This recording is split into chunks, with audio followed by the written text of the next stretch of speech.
এখনকার দিনে আমরা কম্পিউটারে কাজ করি কিন্তু পিডিএফ এর সঙ্গে পরিচিত নই এমন মানুষ আসলে খুঁজে পাওয়া মুশকিল। তো পিডিএফ নিয়ে আমাদের বিভিন্ন সময় কিন্তু বিভিন্ন ঝামেলায় পড়তে হয়। আপনি সহজে যেমন মাইক্রোসফট ওয়ার্ড ফাইল এডিট করতে পারেন, পিডিএফটা কিন্তু করতে পারেন না। আজকের এই ভিডিওটিতে আমরা দারুণ একটি সফটওয়্যার নিয়ে কথা বলবো, সেটা হচ্ছে টেনরশেয়ারের পিডিএফ নব সফটওয়্যার, যেটা এআই পাওয়ার্ড। দেখেন তারা কি বলছে, smarter, faster, easier PDF editor.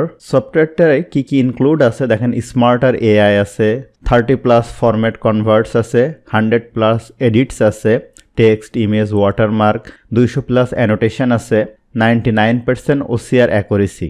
OCR মানে হচ্ছে অপটিক্যাল ক্যারেক্টার রিকগনাইজেশন, যেটা হচ্ছে কোনো ছবি তুলে যদি পিডিএফ করা থাকে সেই পিডিএফ থেকেও সে টেক্সট এক্সট্রাক্ট করতে পারে। তো এই সফটওয়্যারটা ব্যবহার করে খুব সহজে আপনি কিন্তু পিডিএফ থেকে মাইক্রোসফট ওয়ার্ড, পাওয়ার পয়েন্টে বা বিভিন্ন ফরম্যাটে আপনি কনভার্ট করতে পারেন। এখানে বিভিন্ন জিনিসগুলো এখানে দেখানো আছে। তো আমরা দেখেন ফ্রি ডাউনলোড এই বাটনটার উপরে ক্লিক করতে পারি, আপনি এখান থেকেও করতে পারেন। আমি ফ্রি ডাউনলোড এখান থেকে ক্লিক করলাম। ক্লিক করলে এই সফটওয়্যারটা আমাদের এখানে ওপেন হলো। এখন এখান থেকে ইনস্টল দিয়ে নিব। তো আমি এখন ইনস্টলের উপরে ক্লিক করব। সফটওয়্যারটা এখন ইনস্টল হওয়া শুরু করছে। দেখেন সফটওয়্যারটা ইনস্টল হওয়ার পরে আমাদের সামনে এরকম একটি ইন্টারফেস চলে আসছে এবং ডেস্কটপে দেখেন এরকম একটি শর্টকাট চলে আসছে। আমি যদি এটা একটু বড় করি, এখানে দেখেন পিডিএফ নব এআই, কনভার্ট পিডিএফ, এরপরে ওসিআর পিডিএফ, ব্যাস টুল, অনেকগুলো অপশন আছে। আমরা প্রথমেই যেটা করতে পারি, এখান থেকে ওপেন ফাইলের উপরে ক্লিক করে আমি একটা পিডিএফ ফাইল এখান থেকে ওপেন করে নিই। ওপেন করার সাথে সাথে দেখেন আমাদের সামনে এরকম একটি পিডিএফ ফাইল এখানে চলে আসছে, এই যে উপরে।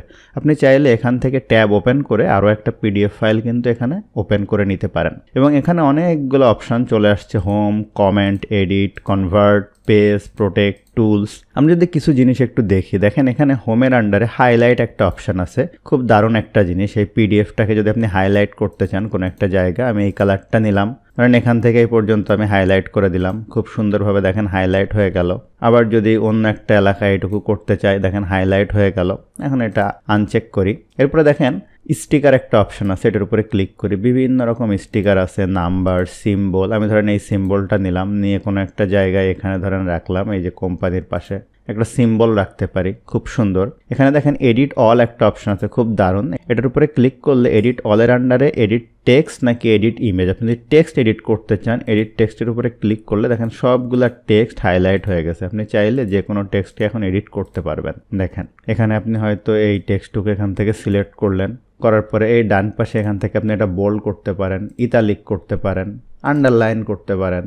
আপনি এখান থেকে দেখেন এটা ফন্টের সাইজ চেঞ্জ করে বড় করতে পারেন, ঠিক আছে?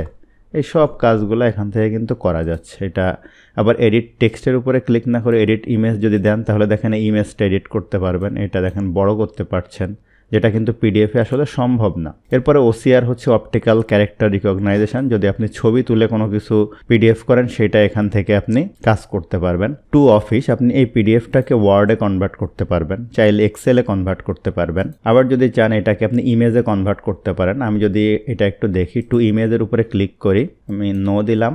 দেখেন এখানে কোন ফাইল ফরম্যাট নেবেন, আপনি জেপিজি নেবেন, সোর্স ডিরেক্টরি, আপনি কাস্টম ডিরেক্টরি দেন, কোথায় এটা রাখতে চান। ধরেন আমি ডেস্কটপে চাই, সিলেক্ট দিই। এখন আপনি কত থেকে কত পেজ, এখানে 60টা পেজ আছে। আমি ধরেন একটা পেজ ছবি আকারে সেভ করতে চাই, কনভার্টের উপরে ক্লিক করি। দেখেন আমার ডেস্কটপে কত সুন্দরভাবে এই প্রথম পেজটা দেখেন ছবি আকারে চলে আসছে। তো এইভাবে আপনি পিডিএফ থেকে কিন্তু ছবি আকারে আপনি বের করতে পারেন। এটা যদি আমি সেভ চেঞ্জেস দিতাম তাহলে এইভাবে আসতো আসলে।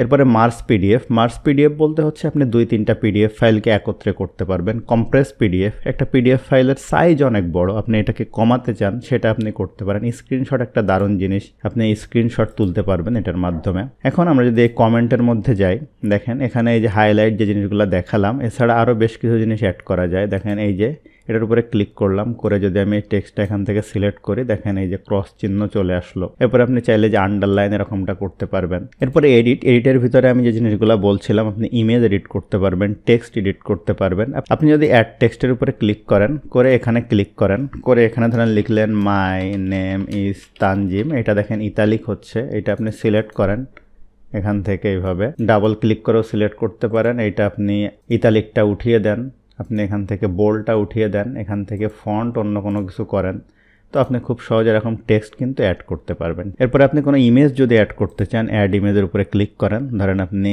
এই ইমেজটা এখানে অ্যাড করতে চান, খুব সহজে যে কোনো জায়গায় আপনি এটা রাখেন, রেখে এখান থেকে ধরে এইভাবে ছোট করে দেন, এখানে রাখেন। খুব সুন্দরভাবে আপনি এই কাজটি করতে পারবেন। আপনি যদি লিঙ্ক অ্যাড করতে চান সেটাও সম্ভব। ওয়াটারমার্ক খুব দারুণ একটা জিনিস। আমি ওয়াটারমার্কের উপরে ক্লিক করলাম, ক্লিক করে যে দেখেন এখানে অ্যাড ওয়াটারমার্ক আছে। আপনি কোনো একটা জিনিস লিখলেন, সেটা হচ্ছে দেখেন লিখলেন রায়হান তানজিম, এটা চলে আসছে। এখন এটা আপনি কিভাবে রাখবেন, এরকম একটু হালকা করে দিই আমরা, দেখেন এটা অ্যাপিয়ারেন্সটা হালকা হয়ে যাচ্ছে। এখন আপনি এটা কিরকম রোটেশনে রাখবেন, দেখেন এখানে বিভিন্ন রকম রোটেশন আছে। দেখেন আপনি এইভাবে ধরেন রাখলেন, এটা আর একটু হালকা করে দেন, এইভাবে আপনি ওয়াটারমার্ক অ্যাড করতে পারেন। চাইলে কোনো ব্যাকগ্রাউন্ড অ্যাড করতে পারেন। সেক্ষেত্রে আপনি এটা সেভ করবেন কিনা বলছে, আমি এখন করব না। হেডার ফুটার অ্যাড করতে পারেন। আমি যদি কনভার্ট করতে চাই সেক্ষেত্রে দেখেন এখানে কিভাবে কনভার্ট টু ওয়ার্ড। আমি চাইলে এই পিডিএফটাকে ওয়ার্ডে কনভার্ট করতে পারি। তো আমি টু ওয়ার্ডের উপরে ক্লিক করলাম। এটা আমি সেভ করব কিনা, আমি ইয়েস দিলাম। সেক্ষেত্রে আমি এখন ওয়ার্ডে এই যে কনভার্ট করব, করার পরে আমি কোথায় রাখবো, ডেস্কটপে কোন পেজ থেকে কোন পেজ, ধরেন আমি 1 থেকে 2 নাম্বার পেজ পর্যন্ত করতে চাই। কনভার্টের উপরে ক্লিক করলাম, দেখেন কনভার্ট হয়ে গেছে। এই যে এই ফাইলটা এখানে খুব সহজে দেখেন এগুলা কি হইলো, এই যে ওয়ার্ডে কিন্তু কনভার্ট হয়ে গেছে, এই যে 2টা পেজ, কত দারুণ না। এরপরে আমরা যদি একটু প্রোটেক্টটা দেখি, আপনি চাইলে এই পিডিএফটাকে প্রোটেক্ট করতে পারেন। আমি ইনক্রিপ্টের উপরে ক্লিক করলাম, সেট পাসওয়ার্ড দিলাম, আমি ধরেন একটা পাসওয়ার্ড দিলাম 1 2 3 4, দেওয়ার পরে আমি সেভের উপরে ক্লিক করলাম। এখন আমি এটা সেভের উপরে ক্লিক করি। এখন যদি আমি এটা ক্লোজ করে দিই দেখি কি হয়, ডেস্কটপে চলে যাই। এখন যদি এটার উপরে ক্লিক করে আমি এটা ওপেন করতে চাই, তাহলে দেখেন কি হয়, এটা পাসওয়ার্ড চাচ্ছে 1 2 3, আমি পাসওয়ার্ডটা দিলাম, ভুল করছি, তাহলে 1 2 3 4 ওকে দিলাম। এখন দেখেন পিডিএফটা ওপেন হলো। এরপরে আপনি এটা টুলসের ভিতরে আমি যেটা বলছিলাম মার্জ করতে পারবেন, কম্প্রেস করতে পারবেন, একাধিক পিডিএফকে একত্রে করতে পারবেন। এখন আমরা দারুণ একটা জিনিস দেখি, এই ডান পাশে যদি আমরা যাই, এখানে দেখেন এই এআই একটা অপশন আছে। এটার উপর যদি ক্লিক করি দেখেন পিডিএফ এআই। আমি যদি এই স্টার্টের উপরে ক্লিক করি, I agree to terms and condition বললাম, এগ্রি করলাম। এই ফাইলটা এখন এখানে আপলোড হচ্ছে। তো দেখেন এই যে ফাইলটা এখানে আপলোড হলো, হওয়ার পরে দেখেন এই জিনিসটাকে আমাকে একদম সামারাইজ করে দিল, ঠিক আছে। অর্থাৎ এখানে কিন্তু অনেকগুলা পেজ ছিল, আমার 60টা পেজ ছিল, এই 60টা পেজকে সে সামারাইজ করলো। আমি যদি তাকে কোনো কিছু জিজ্ঞেস করি, আস্ক সামথিং, তাকে বললাম please tell me about V lookup, এটা তাকে বললাম, দেওয়ার পরে আমি এখানে ইন্টার দিলাম।